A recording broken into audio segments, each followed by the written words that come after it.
¿Está encendido? Sí. Buenas noches. Una alegría y un placer estar aquí ante todos ustedes.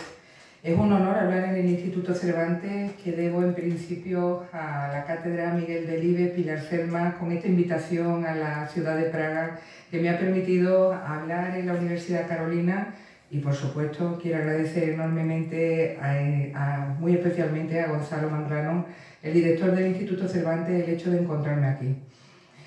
Hablar de Poéticas del Tajo, en Praga, esta ciudad maravillosa que llevamos recorriendo 4 días, Pilar y yo, y hablar de ruptura, me parece que tiene mucho que ver con lo que es esta ciudad, que tiene todos los estilos posibles, que ha intentado sobrevivir en muchos momentos, que ha vivido los intersticios, la cesura. Hoy mismo, visitando el ayuntamiento, nos dábamos cuenta de hasta qué punto esta idea del tajo, del corte, quizá definía muchos barrios de lo que es la bellísima ciudad de Praga. Salir del Tajo es una forma de supervivencia, o sea, sobrevivir después de que exista algún tipo de violencia. El título de esta conferencia, como ven, es Poéticas del Tajo, escrituras subversivas en el siglo XXI, porque en ella voy a intentar plantear precisamente qué ocurre de especial en la literatura de nuestro tiempo, qué estéticas anteriores se recuperan de acuerdo con el contexto que estamos viviendo. Todos lo sabemos, el siglo XXI se mueve en un contexto marcado por el dominio de los mercados transnacionales, no hace falta que hable de lo que significa el capitalismo tardío en nuestros tiempos, por los medios masivos de comunicación, las nuevas tecnologías y por la palabra crisis. La palabra crisis se lleva empleando desde la caída de las Torres Gemelas en el 2001 y sobre todo lo vemos continuamente desde 2008 con la caída de Lehman Brothers y los conflictos económicos, políticos que le han seguido en una escala mundial. La pandemia nos ha ayudado en este sentido, hablamos de crisis. Y desde este planteamiento, por tanto, aquellas extrañas cuestiones que están definiendo el siglo XXI, se plantea este trabajo. ¿Cómo influyen estos textos en la literatura y en las estéticas de nuestros días? Se pueden apreciar cambios, pero a todos los niveles, retórico, lingüístico, estructural, temático. Hay algunas evoluciones. ¿Qué es lo que se escoge? ¿Qué escritores, sobre todo, optan por recuperar estas realidades? Porque siempre va a haber escritores magníficos que van a seguir escribiendo a mano, que les interesa el papel, que incluso dicen que viven de espaldas a las nuevas tecnologías y realizan su literatura. Pero hay otros que intentan continuamente ofrecer respuesta a lo que ocurre en nuestro mundo.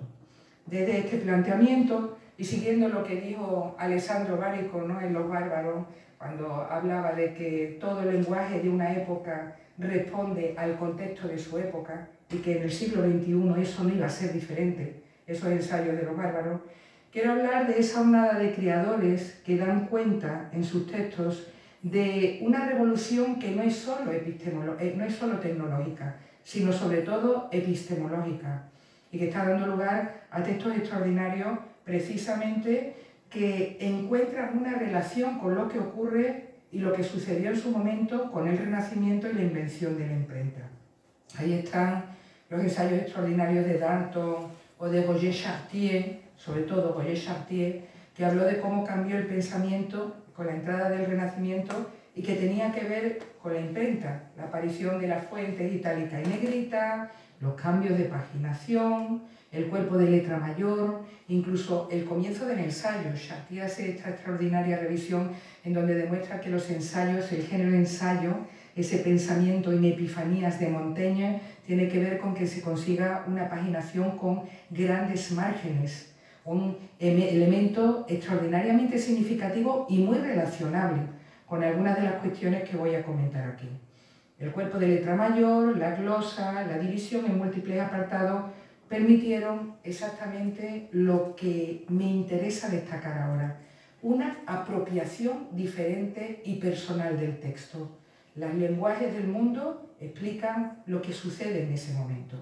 Ese hecho, efectivamente, provocó la aparición expandida de la lectura, la mejor distribución, pero sobre todo un cambio, muchas veces de mentalidad, una evolución en el pensamiento. Y eso lleva a remodelar la sociedad occidental. Todos estos conocimientos de Chartier podemos verlos hoy repetidos en numerosas declaraciones de escritores contemporáneos que insisten en la necesidad de describir el mundo de otro modo. Voy a poner algunos ejemplos variados de autores en español. El primero está tomado de uno de los escritores mutantes españoles, Juan Francisco Ferrer. Juan Francisco Ferrer, también conocido durante un tiempo como Generación Nocilla, aunque a ellos no les gusta para nada el término nocilla. Juan Francisco Ferrer, autor, por ejemplo, de una novela tan extraordinaria como Carnaval con K, donde habla de la affaire Dominique Strauss-Kahn, lo que supuso desde el punto de vista económico y sobre todo también la debacle ideológica que provocó. Es un texto delirante, luego hablaré de textos delirantes. Ese texto está marcado por el exceso, la desmesura, para tratar un tiempo de desorden.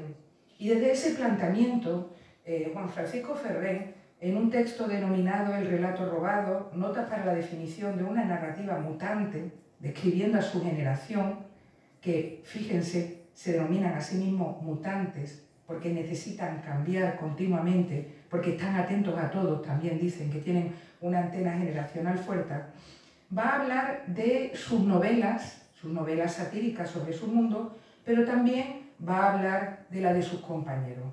Novela de alto voltaje político, de alto voltaje también filosófico, en las que vamos a encontrar esta ambición crítica.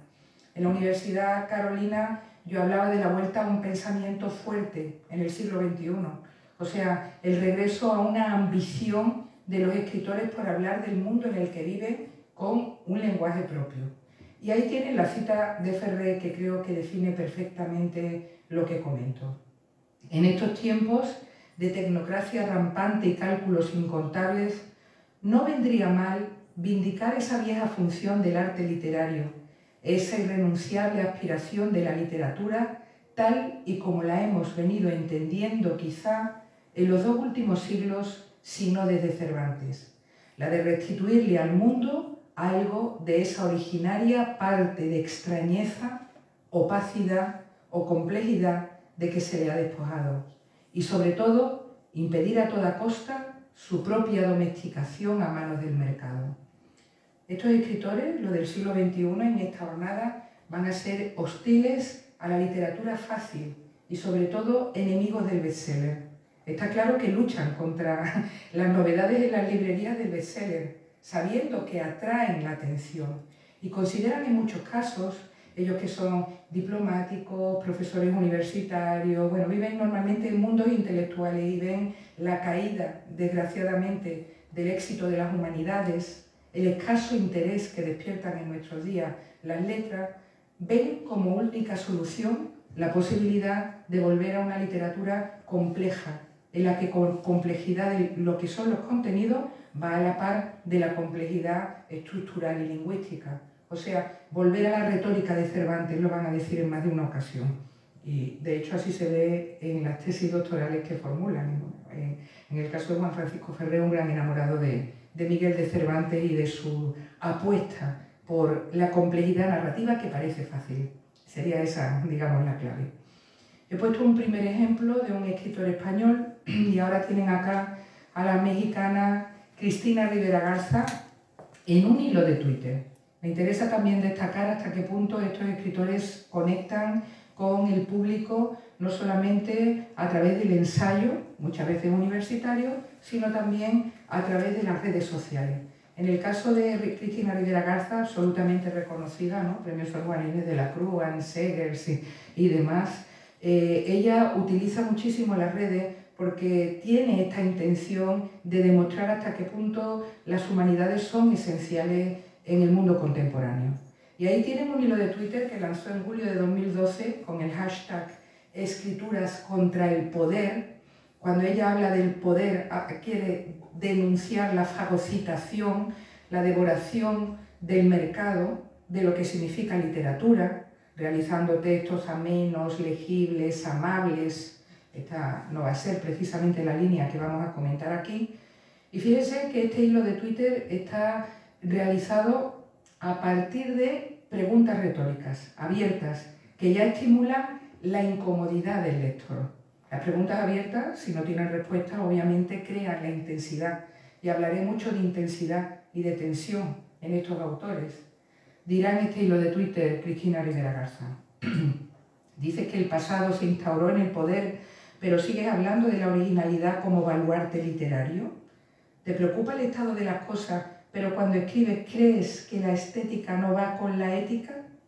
¿Estás dispuesta a transformar el mundo, pero cuando narras te persignas ante la divina Trinidad, inicio, conflicto, resolución? ¿Te diviertes escribiendo como un loco o un niño, pero a eso le llamas ejercicios o apuntes y nunca literatura? Por ahora ya estamos viendo, está dando duro a los que solo quieren ser originales frente al anterior, a los que siguen una estructura inicio, conflicto, resolución, a los que no respetan sus apuntes literarios, sus híbridos genéricos, sus microrelatos, sus aforismos.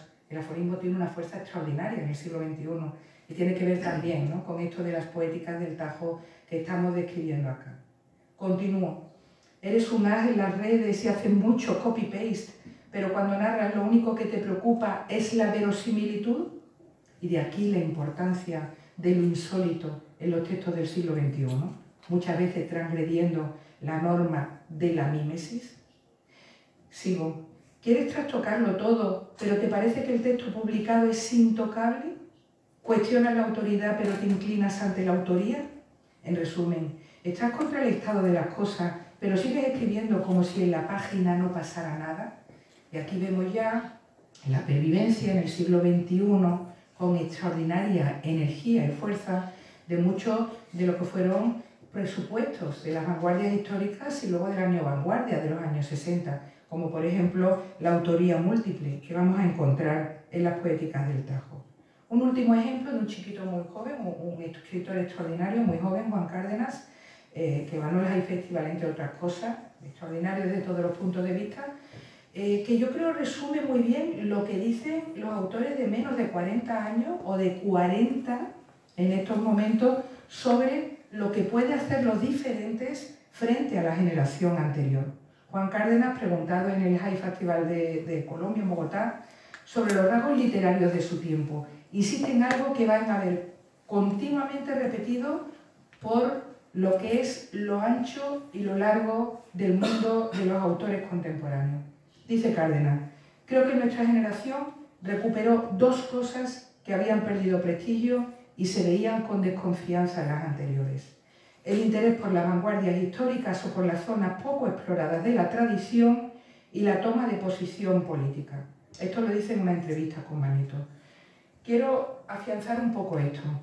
Cuando hablo de interés por la experimentación de las vanguardias históricas, no se trata solo de juegos conceptuales, lúdicos, que se queden en sí mismos, sino de ese interés por el cambio, por la posibilidad que ofrece la literatura, ayer utilizaba la palabra conmoción, para conmover, para cambiar la realidad.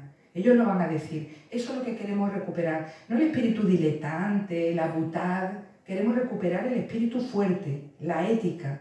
Y por eso cuando hablan de política, desde muy diferentes ideologías, yo los autores que comento van a ir desde diferentes ideologías, pero está claro que lo que quieren hacer es éticamente comprometerse con la realidad, cambiar el mundo. Así se ve en Cárdenas y en tantos otros.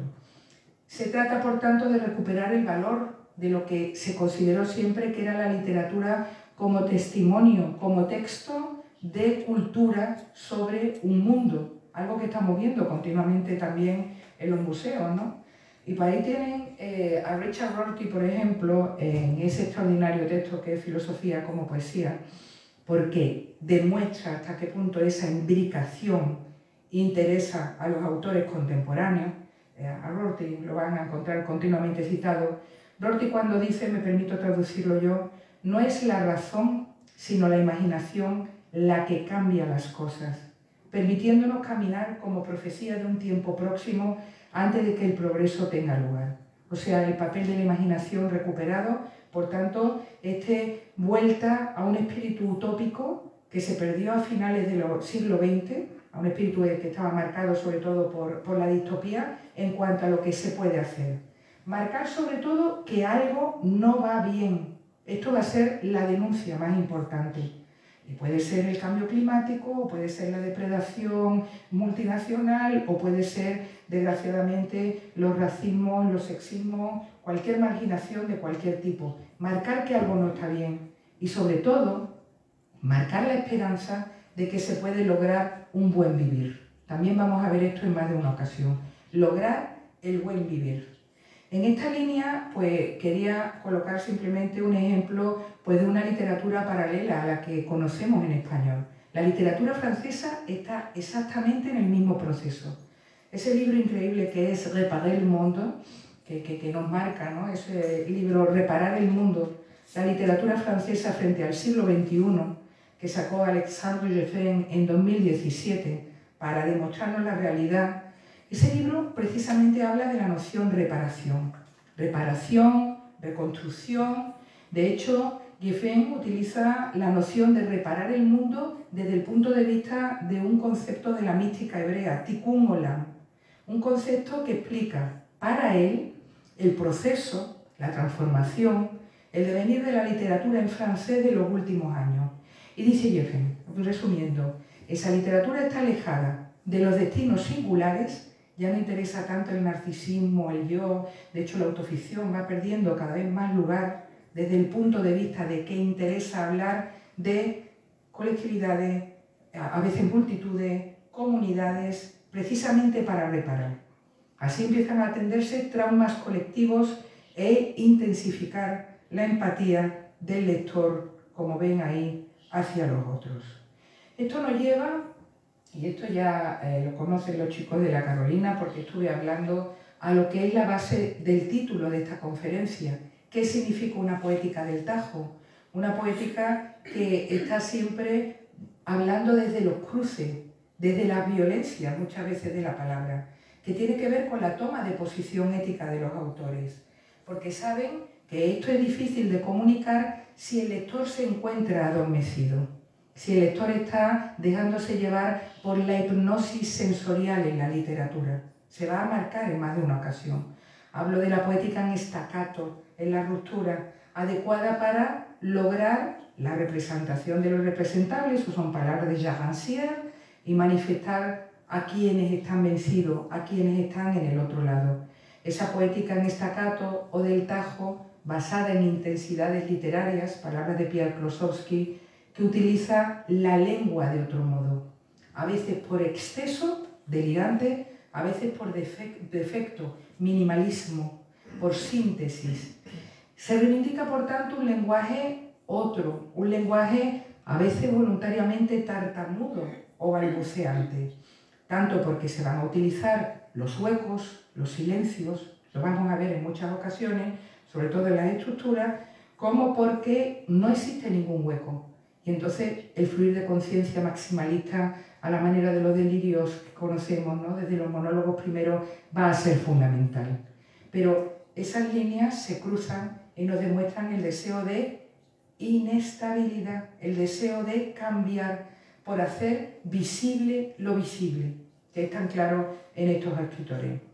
Esa escritura en corto, que puede ser larguísima, no significa que solo sea corta. Ahora vamos a verlo con ejemplos, ¿no? Escritura en corto, basada a veces en imágenes, en anécdotas, en reiteraciones, tan cercana a la poesía en muchos casos, tan cercana al ensayo, es amiga obviamente de los juegos intermediales, de lo que tiene que ver con transgredir las líneas literarias y enemiga también de los conceptos dados.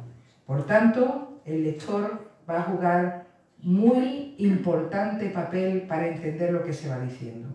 Propongo aquí, así, en los pocos minutos que me quedan, tres modelos que veo repetidos continuamente en la literatura, basados precisamente en este deseo de desestabilizar el status quo.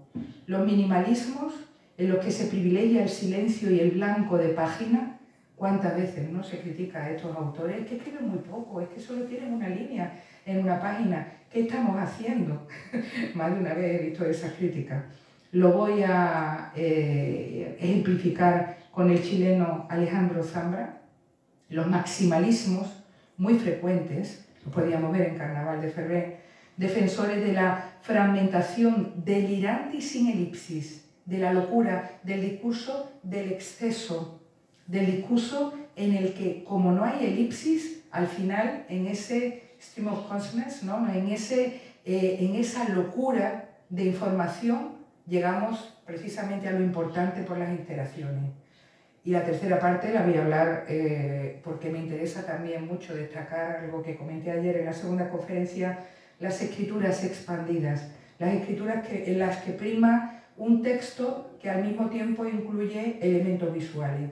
Puede ser un dibujo del propio escritor, puede ser una fotografía, puede ser una tachadura, puede ser el juego con las fuentes, las letras. Todo esto lo vamos a encontrar muy frecuentemente en textos contemporáneos. Vamos a empezar entonces con Alejandro Zambra o cómo rellenar los huecos de la memoria. Y en este sentido me permito una pequeña introducción sobre la importancia de Zambra, uno de los escritores capitales en esta línea de literatura de los hijos, o sea, de aquellos que no sufrieron ciertos traumas por parte de una generación, pero que quieren hacerlo evidente siempre desde la distancia, sabiendo que eran pequeños, eran niños, eran adolescentes como máximo cuando sucedió la violencia. En el caso de Zambra, chileno, estoy hablando de la violencia de la dictadura pinochetista. Él la conoció bien, tuvo una familia absolutamente apolítica, no quiso implicarse en las luchas y siempre sintió la angustia de los silencios de la familia. Los silencios en la mesa, los silencios en la fiesta, los silencios frente a los amigos desaparecidos. Entonces Alejandro Zambra, que tiene en los momentos de la violencia desde los 5 a los 15, 16 años, va a estar muy interesado, y lo dirá en el título de una de sus novelas principales, una novela corta, Formas de volver a casa. Está muy interesado en mostrar otras formas de ver la posibilidad de encontrar la casa de la nación chilena, la casa de la mención de la familia, lo que significa una sociedad. Utilizo el título Formas de volver a casa porque creo que es muy significativo de esta ambición estética. Es la dificultad, por tanto, de comunicar las memorias rotas, lo que no se podía decir. Eso que responde a lo que muy bien ha sabido definir Svetlana Boym, ahí la tienen, que habla defendiendo un concepto, el de nostalgia reflexiva frente a la nostalgia restauradora. Dice Svetlana Boym, voy a intentar resumir lo que comenta en relación a lo que significa nostalgia reflexiva. La nostalgia reflexiva es la que siempre se ocupa de recordar a partir de detalles o fragmentos, porque no quiere ofrecer una respuesta unívoca al conflicto. A través de esos detalles, a través de esos fragmentos, le parece que va a ofrecer una respuesta mucho más verdadera, si se nos permite esa palabra hoy, es el deseo, ¿no?, de llegar a la verdad, que si la historia es plana, lisa, pulcra, desde todos los puntos de vista. Eso sería la nostalgia reflexiva, que es lo de que defiende para la literatura Svetlana Boym. Frente a ella estaría la nostalgia restauradora. La nostalgia restauradora, dice ella, es proclive a los símbolos, por tanto a los maniqueísmos, siempre habrá malos, siempre habrá buenos, arquetipos, y a las explicaciones cerradas. La nostalgia reflexiva es la que vamos a ver siempre en Alejandro Zambra y muchos autores de su generación. Este deseo de contar desde lo no dicho, desde el archivo, desde el papel perdido, desde la carpeta muchas veces que se encuentra con información absolutamente trivial, pero que sin embargo deviene capital cuando se desarrolla en el texto. Los textos que practican la nostalgia reflexiva se encuentran caracterizados por lo que todos sabemos. Hay que leerlos con el boli, con el lápiz y colocar interrogaciones y levantar continuamente la cabeza del papel. Por eso les interesa la hibridez, traspasar el marco genérico, institucional, como estoy diciendo así, e incluso acabar con la idea material de la literatura de que es palabras negras en fondo blanco de página. Hay que traspasar, dirán ellos, todos esos fondos. Y fíjense qué frase la de Alejandro Zambra: en lugar de gritar, escribo libros. Él dice también, me parece muy significativa de esta ambición, porque es una ambición ética la que hay detrás de este autor, que cuando uno lee esconde la cabeza. Quien lee esconde la cabeza en el libro. Dice, pero quien escribe muestra la cara. La idea es que se refleja del todo una identidad y por tanto hay un ejercicio de autenticidad y de deseo de que la palabra no sea desapropiada, falsificada, por encima de cualquier otra cosa. Denunciando esa sociedad chilena en la que le tocó salir, en la que le tocó crecer, marcada por lo que él considera que es un mal que vivió no solo su familia, sino muchos otros, pues solo por supervivencia, hipocresía, todos sabemos lo que significa, hipócrites, el que se coloca la máscara para intentar sobrevivir, ¿no? Silencio, complicidad. Está claro y que sintiendo también el rechazo a que eso llevó muy pronto a que Chile fuera el alumno más avanzado en ciertas teorías capitalistas, neoliberales en su literatura, él siente que debe cortar esa manera de escribir. Y por eso va a intentar continuamente hacer otra cosa, acabar con ciertos olvidos de las historias oficiales. Alejandro Zambra lo vamos a ver inmediatamente, pero no quería dejar de mostrarles este libro muy desconocido para muchos, de una gallega. Se publicó primero en gallego, Susana Sánchez Arins, se llamó Seique en gallego, en principio dicen, ¿no? Seique en gallego, dicen en 2019, es un libro extraordinario dedicado a los silencios de la Guerra Civil Española, y ella se va a encargar continuamente de escribir como lo están viendo, con costuras, como si se tratara, es rulfiana, de murmullos que aparecen desde las tumbas para hablar de la historia de un tío abuelo suyo y de lo que pudo suceder de violencia en su pueblo, la depredación de su propia familia y demás. Costuras. Desconozco la historia al completo. No hay mayúsculas, solo ven que hay una puntuación, yuxtaposición. Solo recuerdo fragmentos de madera nítida, eso sí, ni siquiera fragmentos de la propia historia, sino de los cuentos que sobre ella contaba la abuela Gloria, o de las historias que mal recuerda Casilda, contadas por la tía Ubaldina. ¿Cómo establecer los enlaces entre un jirón y otro? ¿Cuál es el punto de costura? ¿Por dónde corto el género? En fin, ¿con qué tejido trabajar? ¿Cuál es el diseño correcto? ¿Existe alguna imagen cierta? Está claro que es la dificultad de contar, ¿no? En la primera plana ven a su tío abuelo, que fue un hombre muy importante realmente en la posguerra, en sombra, y luego quienes lo rodean. No tengo tiempo, pero les digo que una experiencia muy interesante también en este sentido de un escritor vasco, Willy Uribe, en relación a la violencia de la ETA, del terrorismo etarra, y lo que no se dice sobre el terrorismo, está en un libro muy parecido, lleno de costuras. El autor se llama Willy Uribe, por supuesto todo esto está a su disposición y yo al final pongo, si a alguien le interesa, mi mail. Willy Uribe, Cuadrante Las Planas. Es la historia desde las costuras de alguien que tuvo que marcharse en un momento dado del País Vasco y que escribe de la violencia, en este caso en los años de plomo de la ETA. Así que ven que son diferentes apartados, diferentes lugares, pero escritores que quieren dar cuenta de lo no dicho, incluso desde diferentes posturas ideológicas. Insisto en ello porque me parece muy importante tenerlo en cuenta. Se trata entonces de una escritura característica de la generación, eso, de los hijos. Lo que dice en forma de volver a casa Alejandro Zambra, ¿no? Hay un discurso hecho ya que ellos quieren rebatir, quieren tomar por fin la palabra. Lo que decía, ¿no? También los hijos de Guillermo Tell, Carlos Varela, criticando a los revolucionarios cubanos y cómo tomaron una decisión sobre qué era la revolución y no permitieron a sus hijos hablar. Pues en estos autores vamos a ver esa idea. Las grandes palabras parece que fueron anteriores, ahora ellos quieren apoderarse también del discurso.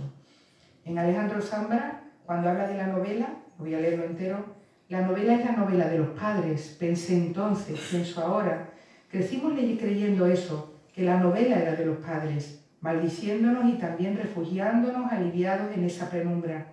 Mientras los adultos mataban o eran muertos, nosotros hacíamos dibujos en un rincón. Muchas veces vemos esto, ¿no? Como en la película Kamchatka, los niños dibujando mientras los adultos se exilian, se marchan, viven lo que pueden. Mientras el país se caía a pedazos, nosotros aprendíamos a hablar. Mientras la novela sucedía, nosotros jugábamos a escondernos, a desaparecer. Por eso, ¿qué mejor que hablar desde principios alegóricos? Es el caso de un libro que, como el boca a boca de Seike de Dicen es una obra poco conocida hasta que el gremio de los libreros en España dice que es la mejor que salió ese año, la que comentaba de Susana Sánchez Arín. Pues igual, este libro facsímil, libro de ejercicios que saca Alejandro Zambra en 2014, está basado en el examen que en España llamamos de selectividad, ahora es EBAU, el examen que se realiza para pasar y conseguir, ¿no?, normalmente una buena facultad desde lo que es el instituto hasta la llegada a la universidad. ¿Qué es lo que hace Alejandro Zambra? Tomar el modelo del examen que realizó allí por 1994 y precisamente jugar con ese modelo para hablar de lo no dicho, de lo tachado, desde ese planteamiento a ese examen, que se le llama en Chile examen prueba de actitud académica, que se aplicó, ya lo ven, desde el 67 hasta el 2002, con ese examen en la base, lo que va a hacer es juegos escriturales para demostrar los silencios. A falta de narradores, no es lo que le va a interesar la autoficción, ni de progresión del relato, leemos por lo que no se dice. Y aquí tienen algunos ejemplos interesantes. Voy a explicar un poquito que el examen tenía 5 secciones, muchos conocemos, ¿no?, estos juegos. El término excluido, cuando se elimina una palabra que no tiene relación con el enunciado y entonces, claro, demostramos nuestra validez. El plan de redacción, marcando una opción que se proponga con un orden adecuado. El uso de hilativos, hay que completar una frase. La eliminación de oraciones, la comprensión de lectura. Unos cuantos ejemplos fáciles que me demuestran muchas veces hasta qué punto estos autores están recuperando esa ambición, pero al mismo tiempo conocen al público que tienen delante. Con mis alumnos en la Universidad de Salamanca tiene muchísimo éxito este texto. Ellos que a veces se sienten incómodos cuando son largos, digamos, desde ese planteamiento, cuando ven estos juegos escriturales se sienten realmente atraídos por ellos. Les pongo un ejemplo para rellenar la plantilla de un ejercicio elegido como portada por la editorial argentina Eterna Cadencia, ¿no?, que lo publicó. Los estudiantes van, plano, la universidad, plano estudiar, no, y ahí lo tienen, plano pensar. ¿Y qué hay como opción de escritura?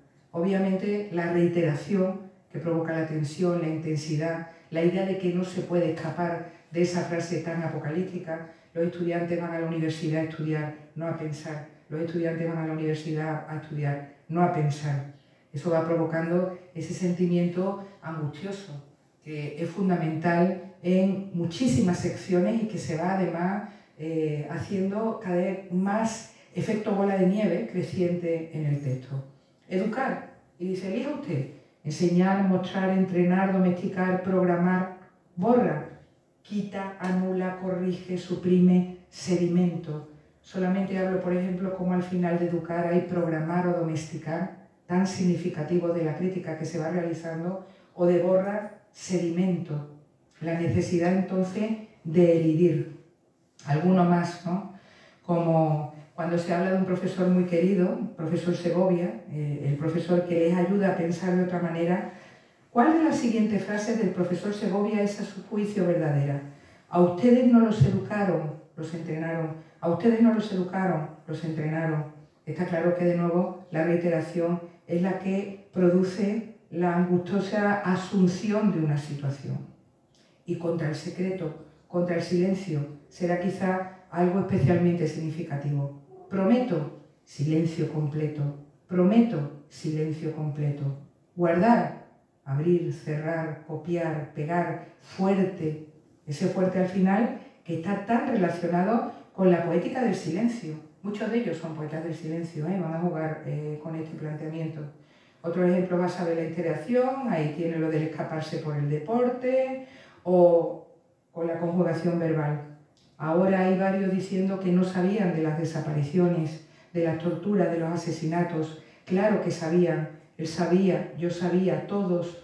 ¿Cómo no íbamos a saber? Está claro entonces que se trata de un texto exigente, un texto marcado por los blancos. Yo lo he puesto con una fuente mucho más amplia para que se vea bien en la representación, pero un texto que juega con el elemento gráfico, pero al mismo tiempo indica que va mucho más allá. Los blancos de la página son fundamentales. Vamos a los maximalismos. Y aquí a una escritora, Raquel Taranilla, que como tantas otras juega con la escritura maximalista, la escritura, como digo, relacionada con la locura. La colombiana Laura Restrepo, cuando quiso hablar de la violencia de la Colombia de su época y de lo que había significado en las sociedades y las familias el narcotráfico, utilizó la palabra delirio para titular su novela. Delirio, una de las más significativas de lo que ocurre, ¿no? Desde todos los planteamientos en la sociedad. Bueno, pues Raquel Taranilla se encuentra en esta liga, en esta línea de escritores interesados por jugar con la desmesura, con el exceso, y desde este planteamiento hablo de delirios cargados de cordura en su literatura. Ella ganó el premio Seybarral con una novela, Noche y Océano, que se convirtió en un increíble éxito, por una vez éxito de crítica, una novela tan, voy a decir, exigente y público, porque el boca a boca estuvo participando en su difusión. Esta escritura maximalista está por encima de todo marcada por el caos, por la idea de caos. Ahí está la entropía, ¿no?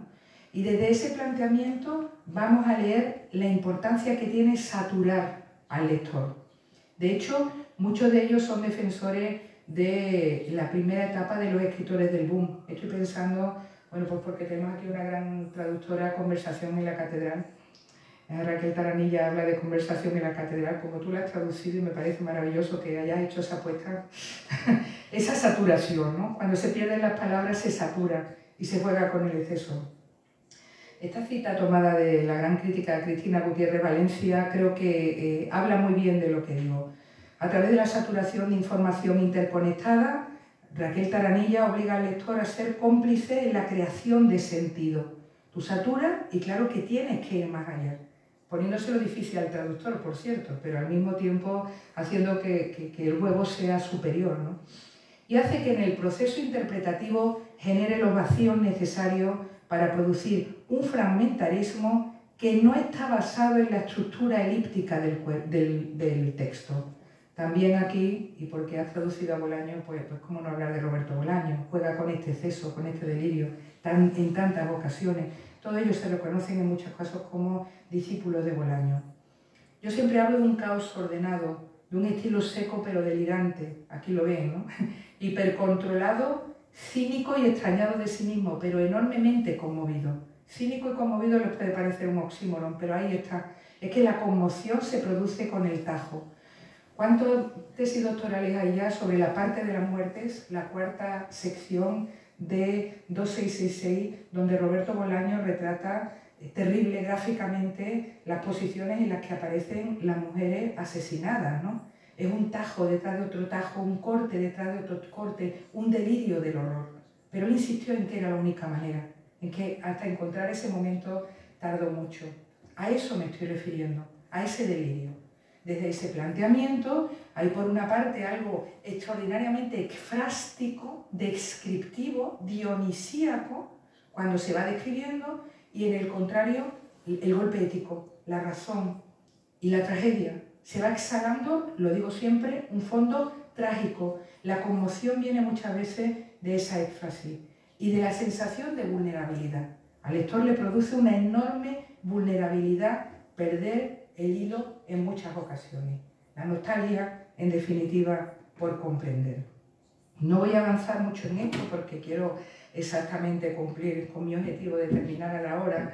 Solamente recordar algunas palabras como lo que es el delirio, ¿no? Delirare, desencaminarse, salirse del surco del arado. Está claro que esto tiene mucho que ver con lo que vamos a ver en los estados mentales de estos protagonistas. Esa sensación va a verse en la alucinación, pero también en la reiteración, pero también en la fractura, pero en la continua mezcla, sobre todo, de elementos oníricos, de elementos miméticos y de elementos que nunca vamos a saber a qué corresponden realmente. Este deseo, ¿no?, de romper esa idea tan estable de qué significa realidad y qué significa ficción, también es capital en estos autores. Y esta idea me parece bien interesante, podría hablar de Patricio Prom aquí y de tantos otros, la idea del narrador trapero. El narrador trapero significa el quincallero, el flaneur en la quincalla, el vagabundo, el que va recogiendo basuras, restos para comunicar. Patricio Prom, el espíritu de mis padres viene volando sobre la lluvia, ¿no? Realmente una carpeta, una foto, una canción. El narrador trapero cada vez es más frecuente. El narrador flaneur, como digo, entre la basura, que solamente recoge vestigios o desechos. Ese que bucea en lo que no se ha visto, en los documentos marginados, en lo que muchas veces no ha sido considerado documento. El mismo Alejandro Zambra tiene un libro que llama Mis documentos. Está lleno, por supuesto, de fotografías, canciones, poemas, etc. Incluso una denuncia de desaparición puede ser capital en los textos que comento. Cercanos al slipstream, por lo que van viendo, ¿no? Ahí tenemos el irreverente revoltijo de género y estímulos, sobre todo la defensa de una instantaneidad para volver a capacitar al lector para pensar el tiempo. Una instantaneidad que no se quede en el presente, que no sea fácil, que no sea, siempre diré, amena, porque es lo que menos se pretende. Se quiere que el lector recurra de nuevo a la literatura y que desde luego pueda releer el texto para encontrarle otras interpretaciones. Escritura enciclopédica, por tanto, abarcadora, inaprehensible en su totalidad. Aquí tienen una cita del uruguayo Rafael Courtoisí en Desafío de la ficción, donde lo dice muy bien, ¿no? Todos estos procedimientos quizás estén relacionados con la idea de caos y o exaltación de los sentidos, no necesariamente anárquica, no necesariamente racional, sino tributaria de una razón poética diferente. Y como ves, se repite esta idea de la poesía, recuperar la poesía y el ensayo, que sería la parte de pensamiento también.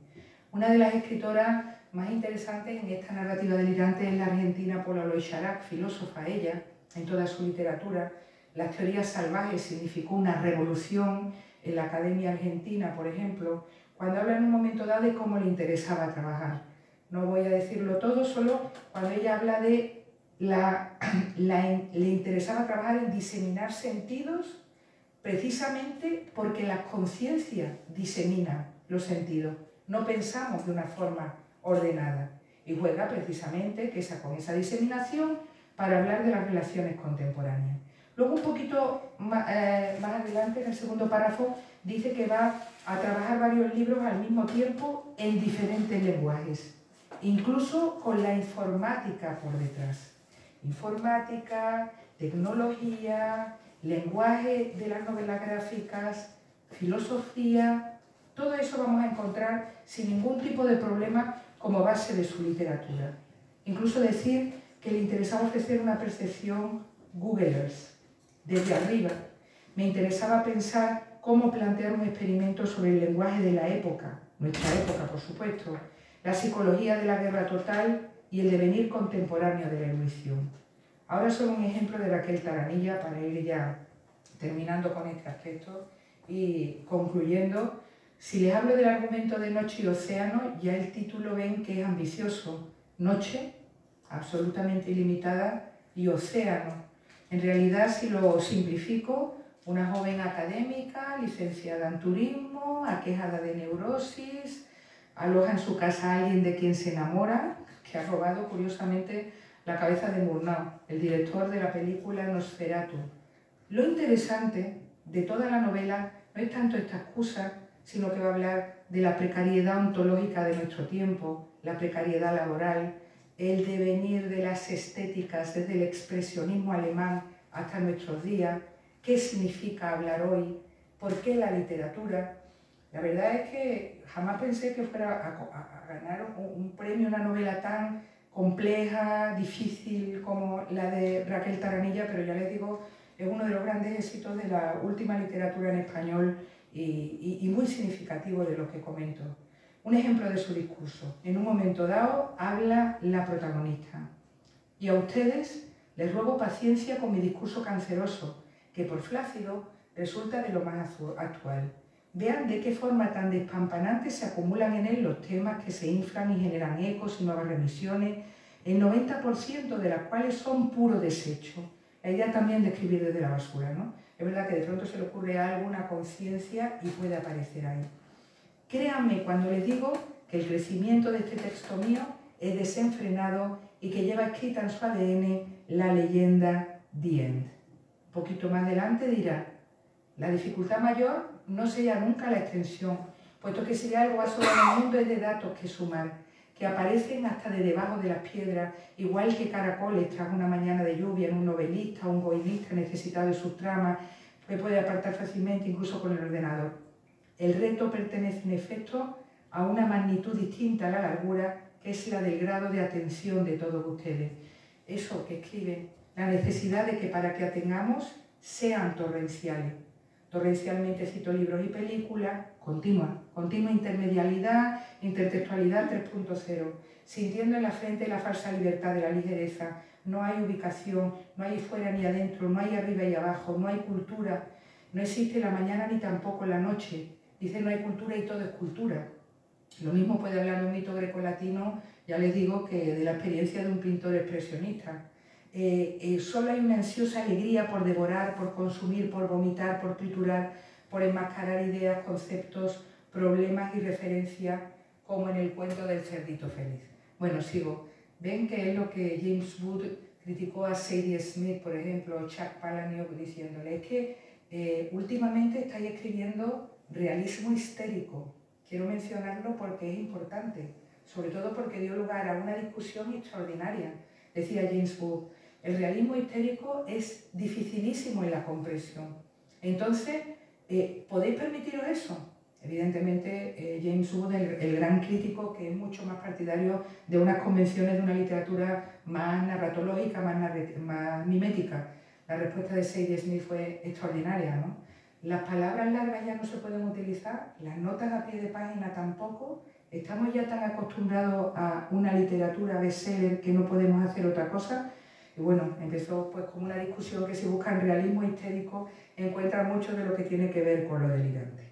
Voy terminando ya muy rápidamente. A Jimena Nespolo, en este caso, es una autora argentina que practica las escrituras aprendidas, las que no se conforman solo con la palabra en blanco de la página, y la verdad es que han surgido muchísimos conceptos para hablar de este mismo fenómeno, un fenómeno que siempre se ha practicado, está claro, ¿no? El mismo José Juan Tablada, mexicano, cuando hacía un haiku colocaba una imagen al lado, pero que ahora se ha desarrollado muchísimo como consecuencia de las nuevas tecnologías y del uso que hacen de los escritores de ellas. Ellos mismos maquetan en muchas ocasiones sus textos antes de darlos a la imprenta.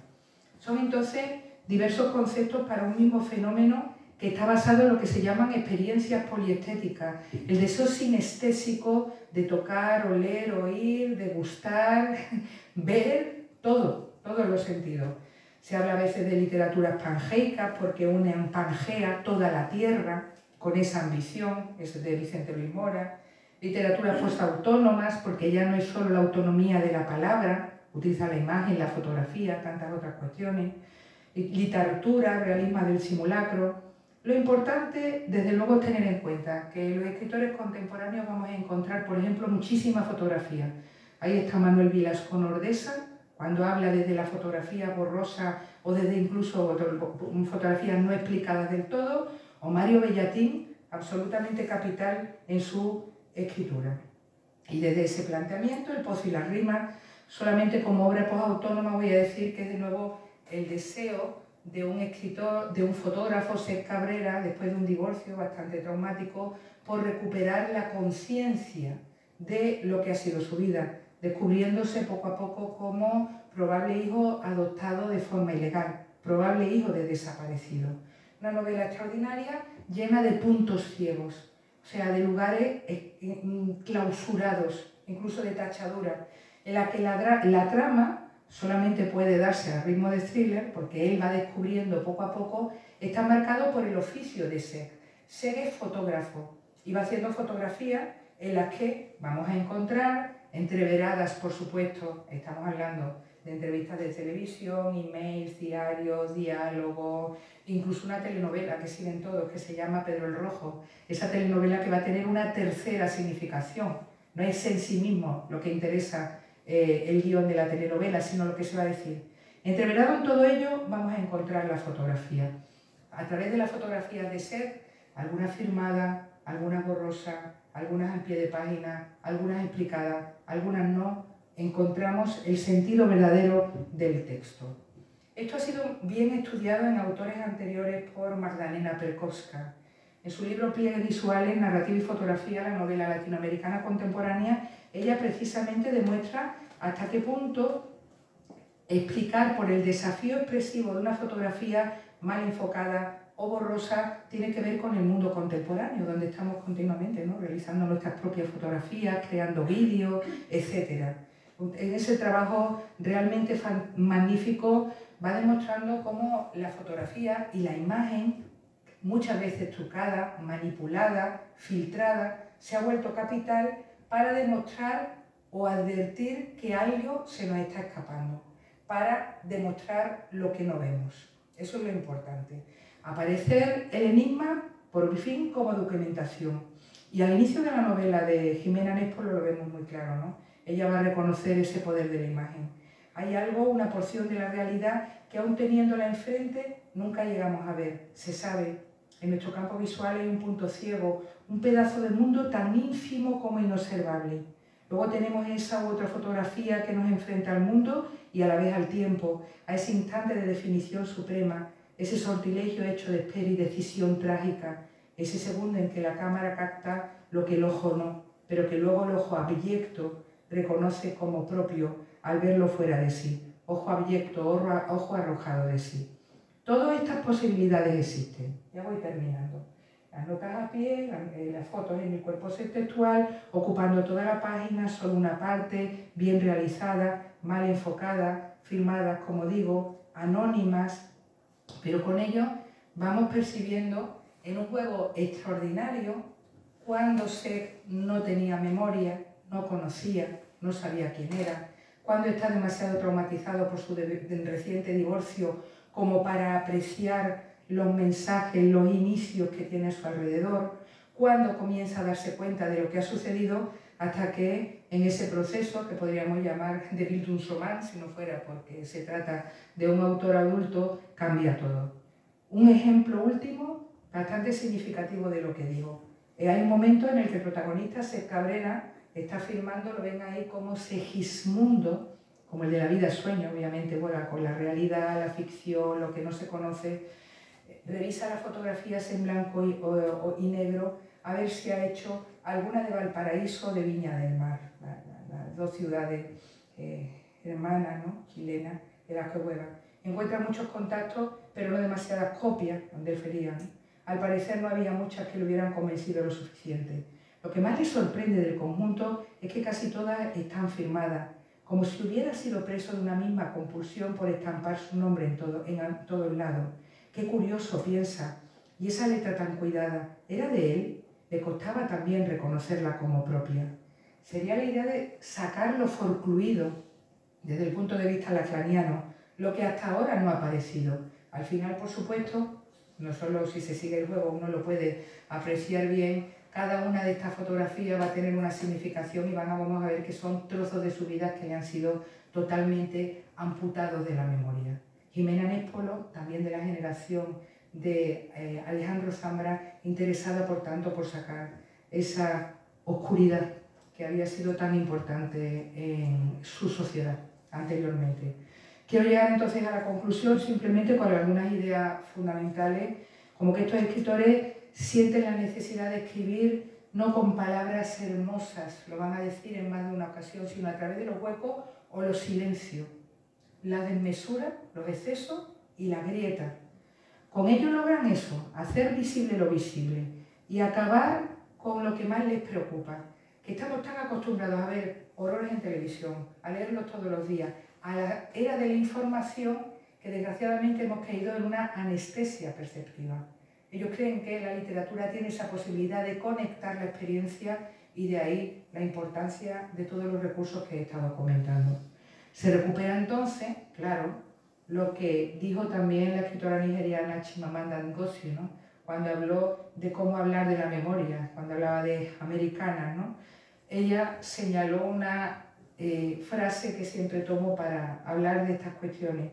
Habría sido tan fácil para él, para el protagonista de su historia, transformar su historia en un drama lleno de estilo, pero no lo hizo. El estilo se consigue por las carencias, o por los excesos, o por los cambios. En este mundo tan convulso, por tanto, se hace necesaria la poética del tango. Muchas gracias y aquí me tienen para lo que necesiten.